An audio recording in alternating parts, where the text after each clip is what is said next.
So in true Navy language, I understand siembra gambi means to be flexible, and so we'll be flexible and just moving into a dialogue that reflects another aspect of health, and that's what we call lifestyle medicine. And we'll focus on water and hydration today and sleep. So I'll go through some key messages, and if you have any questions, please feel free to ask. Certainly, none of what I'm saying when I'm speaking about a lifestyle medicine is prescriptive. As a disclaimer, I always encourage you to connect with your primary caregiver and develop a wellness plan that's right for you. There are key messages and principles that are good for a lot of people, but sometimes there's special considerations. But as it relates to water, and this is a beautiful segue from the discussion of, or the exercise that we've just had with the yoga and the gong bath, reminding ourselves that our body is mostly water, up to 60% water. And there was a study that was done years ago looking at the change that we can make in water according to our thoughts. And there was a glass of water put on a counter, and there were folks with a lot of positive thoughts that looked into that glass of water, and with all of that, beautiful positivity, there became these crystalline snowflake, formations in that water. The reverse was true as well in a glass of water where there was a lot of negativity and fear, and that glass of water became very dark. So if we understand that the same could be true in our body, understanding that when we change our thoughts, we can change our life. We marry that with lifestyle medicine, good nutrition, sleep, good new food, whole foods. It really can have a huge effect on our vitality and our energy levels, and just being the best version of ourselves. So as I think about water, I guess I really just want to remind us that water is essential for digestion, circulation, and excretion. So really basic, mechanisms that we really need to have as systems that are working well in our body. All kinds of things can disrupt that when we are dehydrated. So again, essential for digestion, circulation, and excretion. So what water does is it carries nutrients throughout our whole body. And it's like a river system. It moves things around. And that's super important. And along with that, it's very vital to controlling our body temperature. Dave was mentioning yesterday in the Navy, he became very acutely aware of training his troops to understand when they were past the point of sweating, that was a really dangerous point. So most important is that we're always remembering that we need to have water with us. And a lot of times we can forget that, especially on hot days. As a nurse, looking over my shoulder, in emergency, there were a lot of very senior and very young people coming into emerge that were simply dehydrated. But it became an emergency situation because they were in a very hot circumstance and they just weren't hydrated. Maybe they became sick with an illness, whether it was a virus or bacteria, that really tipped that balance of hydration in their body, and all of a sudden they were in a medical crisis. So we can never underestimate the power of drinking enough water. And of course, we have to ask, okay, so how much water? And for all of us, it would be a little bit different. The formula is basically your weight and half that, and then that's the number of ounces. So for instance, if I was about 150 pounds, I would need about 75 ounces in water. So I'm just going to give you 30 seconds. Think about your weight and think about what that would be in ounces, and kind of circle that number in your mind as you're, measuring for a daily amount of water. Once I think we've got that, that number, we can kind of just float in that in every day. Have we hit our mark? Okay, so as we drink water, of course, we're going to excrete that water, and that would be our urine. So when we are urinating and we see urine that is maybe a dark yellow, sometimes it can even be orange, turning into brown, we know we are severely dehydrated.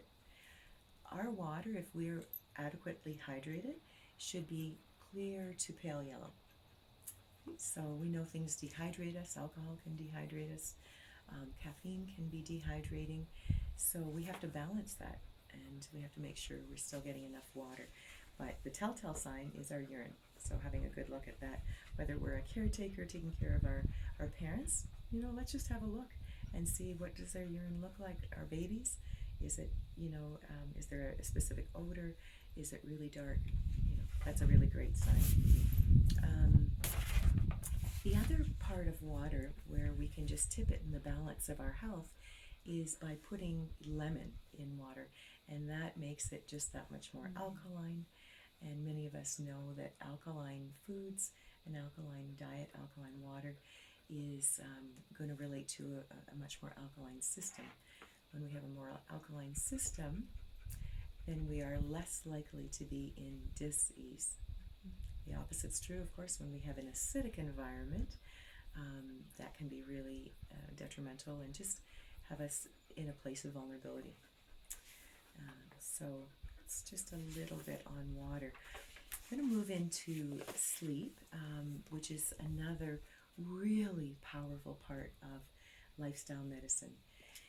I think we can all remember the days when we're sleep deprived. I think of Heaven as myself when I was a new mom. I refer to those years as the blurry years, pretty much the first 3 years of our days. And we didn't have good sleepers at home. 2 boys, it was mattress to mattress, wall to wall. We did anything we could. And I'm happy to say we didn't let babies cry. We just selected to have kids just in the room. They'd wake up, they'd see us, and then they would pop back to sleep. But it was broken sleep. And we know when it comes to sleep, it's not quantity, it's quality of sleep. So the average person needs 8 hours of sleep, but you know your bodies. If you wake up in the morning and you don't feel refreshed, it means that your body needs more sleep. For teenagers that have brains under construction, they need more sleep, and it can be up to 10 hours, depending on whether they're going through a growth spurt. Ideally, we say to our adolescents, 8.5 to 9, 10 hours sleep. But again, to listen to their bodies. I know we can have parents think, oh, you're so lazy, you're sleeping all the time, or you're always wanting to sleep in. Their bodies instinctively know what to do. Unfortunately, our school systems often request the adolescent brain to be up early, and it often isn't the best for them to be at peak performance because of their circadian rhythms. And in an ideal setting, for most adolescents, they would start at 9:30 and then finish the day a bit later. We've seen that in study after study. But sleep is super important. I'm going to ask you a question, and it was a surprise to me years ago when we started to do work in the schools around sleep hygiene. In this current culture, generally we sleep less than we did in 1940. How much less do you think that we sleep from 1940? 2 hours? Just as a guess, 2 hours, yeah. Any other guesses? 40% less. 40% less, yeah. It's actually about an hour, on average, if you're looking at the median rate. Really? Even with all the technology stuff? I'd be so curious. It's very surprising, yes, and I'm sure that would, depending on where you were, maybe we're looking at a senior population that is really high right now. We've got a lot of geriatric folks, and they're maybe not on their devices as much as this new generation, so that might factor into the numbers. But certainly with those, as we talk about devices, we know that the people will be getting less and less sleep with the blue light, etc., and I'll get into that. So we know sleep clearly impacts our mental health. A Essentially what sleep does is, if you think of brushing your teeth and cleaning the debris, that's what happens when we go into sleep. We go into 3 stages of sleep: light sleep, REM sleep, which is your rapid eye movement sleep, and then deep sleep. And when you're in deep sleep, that's where you have delta waves, long delta waves, okay? And that's the kind of sleep we need all stages, but we certainly need the long sleep. When we can get adequate delta, long wave sleep, this will actually extend our life and leave us more resilient in our immune system. What they've done is studies on our telomeres, and telomeres are just like the end of your shoelace. You see that little end of the shoelace? There is a telomere at the end of our cells that shortens over time. And if we've not had adequate sleep, it shortens a lot faster. So certainly it has impact on our mental health, it has impact on our immune system, it has impact on our clarity of being able to think clearly, think creatively, think quickly. And so think of the brain when you go to sleep at night being brushed just like a toothbrush. You're kind of brushing out all those cobwebs, all those neurological synapses. You know, when you think of all the millions of thoughts we've had over the day, just clearing them, just sweeping them clean. And we all know the feeling, you know, when you've had a great night's sleep, it's like, yes, I'm ready to take on the day. And that's such a good feeling. Yes. So we know conversely too, when we have poor sleep, this can really impact our ability to be kind, to be empathetic, to be patient. We just don't have that extra little margin where we can just be and be grounded. We're just feeling a little agitated because we haven't given to ourselves what our bodies needed. So super important to remember that as well. Recently I had a client that came in, and he happened to mention very randomly that he had been given an apnea machine a year ago, but the apnea machine, which helped him support his sleep because his doctor had established that he was waking up without breath, so they determined he was a good candidate for this apnea machine. It's a little small, they're getting smaller all the time, they're not so noisy anymore, but it had broke. So he put it aside and he kind of forgot how important it was until I began to read to him the studies that show how protective this is in our bodies, and how when we don't have adequate oxygen levels when we're sleeping, it actually has an impact on all of our organs across our bodies. So he quickly went out that day and he rented one until he could buy one. His was not able to be repaired.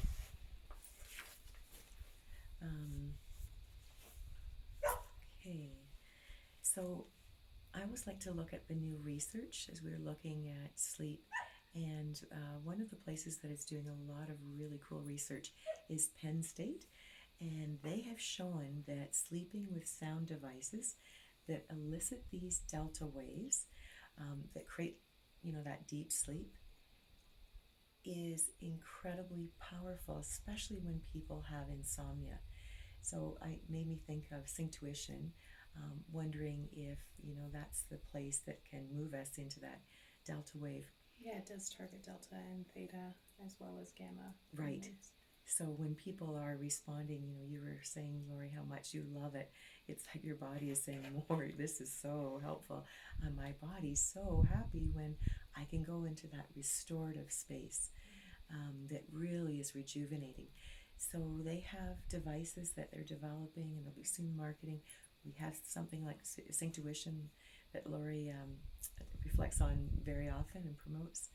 And, you know, some of those sounds can be, it sort of sounds like you're in a submarine. When I was listening to some of the sounds, and you're under the ocean, but it's this deep.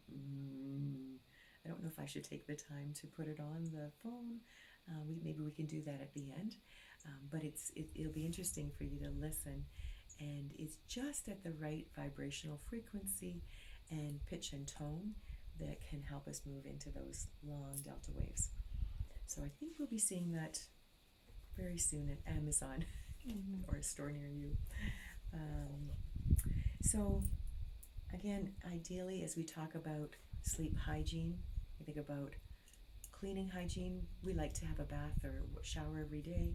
Sleep hygiene is the same in that having the same routine every day is fantastic. We know that there are times that we're disrupted. Our weekends, we have parties, we stay up late. When we're adolescents, we think, oh, that's when we're going to hang out with all our friends, and we think we can play catch up. But our body truly says, when you want to be the happiest you can be, in the best blissful state, you will keep a routine that happens every night at the same time. Wake up at the same time. For kids, for babies, same thing. Structure is super important. So that's good to remember.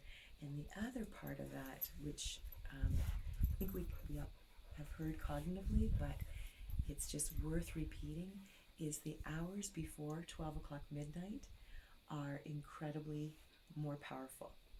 So we think, okay, we've had 8 hours maybe from 12 to 8, not as good as 10 to 6. And that's been borne out in the studies as well in terms of how that pairs up with our circadian rhythm.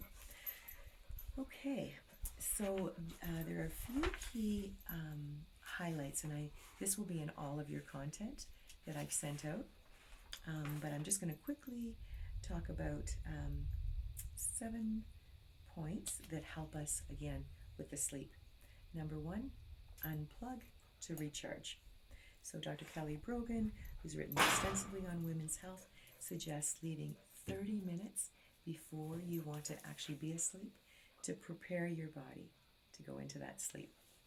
So, some people have an Epsom salt bath. We know that the magnesium that's in the Epsom salts is very soothing, very relaxing, can be wonderfully helpful. Soothing music can be helpful. Some of the apps that we listen to, very helpful. Deep breathing, of course, very helpful. Again, unplug from our devices and get into that restful state through some of these modalities. Tea time. A lot of people like sleepy tea, chamomile tea, a tea called valerian tea, very helpful to move us into that relaxation state. In my house, we call it comatose tea. Comatose tea. There you go. The reason why is because my son has a hard time sleeping. Yes. And so, of course, looking into all the alternatives. Yes. And and my husband too sometimes. So I went to the peanut mill and they have valerian tea. Yes. But I bought it in the flakes, not in a tea bag. Right. And they also have valerian drops. Mm-hmm. So when they do have a hard time sleeping, they always say, Mama, can you make the comatose tea again? And so my husband, he will have it and sleep like a baby. Yeah. It's very, very effective. A lot of people, if you enjoy the taste, it's a bonus. But not everybody loves the taste, so you have to kind of try and see. We like to know that we're individuals, and there's lots of different preferences for what helps us to find sleep. Do you do anything to make it taste yummy? Well, it's interesting because the smell of it, I have to put it in a double zippy because it smells like dirty socks. And when it's boiled, when I boil it, and then when I prepare it with a little honey, the taste is not there. It's just the smell of it. So they can tolerate it. Yeah. Thank you for that. The other idea that we had mentioned very quickly is minimizing blue light from our devices. So we know our devices can transmit this blue light, and there are settings that we can just switch on and off according to taking that blue light away. Flipping the switch from turning off our Wi-Fi to airplane mode. They say that our phones should be more than 6 feet away from where we're sleeping unless they are on airplane mode. Then we're not going to get the electric magnetic field, EFM as they call it. There are also devices that you can buy to have in your room, to have in your work offices. They're called EFM shields, and they will shield you from that electromagnetic field. So that's a growing business that is certainly new but very helpful. They're called Emf Medicators.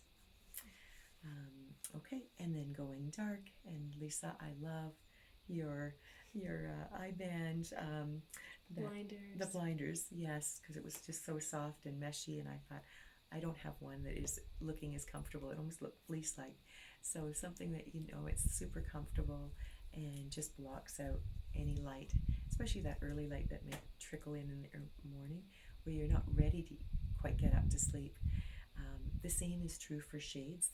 There are some windows that we have some shade, but it's not adequate shade to keep the room dark. We like to keep it dark and cool and not cluttered. We know that environment, that space, really helps our nervous systems to settle into calm and relaxation. And then lastly, this idea of not disturbing that space where we would typically have either intimacy or we would sleep. So allocating our bedrooms for just that, intimacy or sleep. When we marry our bedrooms with office spaces and places where we go to be on the phone and all of that activity, it can disrupt that space that our bodies know is where we start to shut down and quiet. So those are just some little tips that are helpful. Do we have a few more minutes? I guess we'll just take a few more minutes. So because this is so important in terms of barriers of sleep, alcohol is a barrier to getting to those deep sleeps. A heavy meal right before we go to sleep, or late into the middle of the night. It's maybe helpful if it's just a small something, but not necessarily something big, bless you, that has a big component of needing to digest. Also, if we know we're obsessing over a problem, it may be helpful just to get up, write it down, and then go back to sleep. To know that we'll take care of it in the morning. We don't have to sort it out through the night, but we may just need to write it down. The temperature of a room, super helpful to know, is this going to be hot or cold? What do we need? Do we need a blanket that is more heavily weighted? Just noticing, does that feel more restful to us? Or does that feel like we're suffocating? Some people feel that they sleep much better with a weighted blanket, and we see that all the time in our practice as well. If we have relationship stress, this can really interfere with our sleep. So addressing any kind of stress with any kind of psychotherapeutic counseling, yoga, very, very helpful. And avoiding stimulants is key. So a lot of people will smoke before bed, Yes. and then wonder why they struggle to fall asleep, or if we watch the news before bed, for example. So all of those things are stimulatory. So if I'm watching like a really suspenseful show, my brain is not differentiating that that's on TV and not happening to me. Yes. So we're revving our whole system up. Or people will wake up in the middle of the night and go for a cigarette and then wonder why they have trouble falling back asleep. And so stimulants are really important to avoid as well. And I think the recommendation is 2 hours prior to bed. Right. So when we think of cough syrups, and some of our, over-the-counter drugs having caffeine in them, that is a stimulant. For sure, the tobacco and many of the medications, we have to really understand that property of whether that's a stimulant. So thank you for that. And even exercise. You wouldn't want to have exercise right before you want to go to sleep, because that kind of revs us up. As much as exercise is good, we don't want to have that back-to-back with our sleep patterns. A nice, a beautiful routine, a nice beautiful ritual before bed is always a nice little treat. Yes. As you brush your teeth and, Yes. do your meditation, even like, rinsing your feet in cold water and then putting that essential oil on it. Yes. There's something in that just cleanse of the feet. Yes. That stimulates the reflexology that really flows through the body, and then that essential oil, slip into bed. It's Yes. it's like heaven. And what types of essential oils would you recommend? Now, there's many different types. Yes. There's of course, there's lavender that really is relaxing and calming, and then there's I really like geranium, and it's a blend. Yes. That is really nice. It just depends on your own senses and what you can tolerate. Yes. Yeah. Nothing. I know that there's different ones. Yeah. Ones that would be calming to our Exactly. senses. Right. For our senses, Yes. So I guess people would have to try that out and determine what works for them. And there is a little PowerPoint up on our website actually that talks about essential oils and the different kind of benefits or uses for different oils. So you'd want to stay away from the more stimulatory stuff typically and gravitate towards the more relaxing stuff. Right. For our And nervous system. you've given us that list, I think, too. Somewhere along the line, we've got a list of We talked about it all the other day. different essential oils. Yeah. Yes, so that's really good to build into this as well. Okay. So with that, I thought we'd just move into our walk and we'd look at our times. So maybe you can turn that off, Lisa, and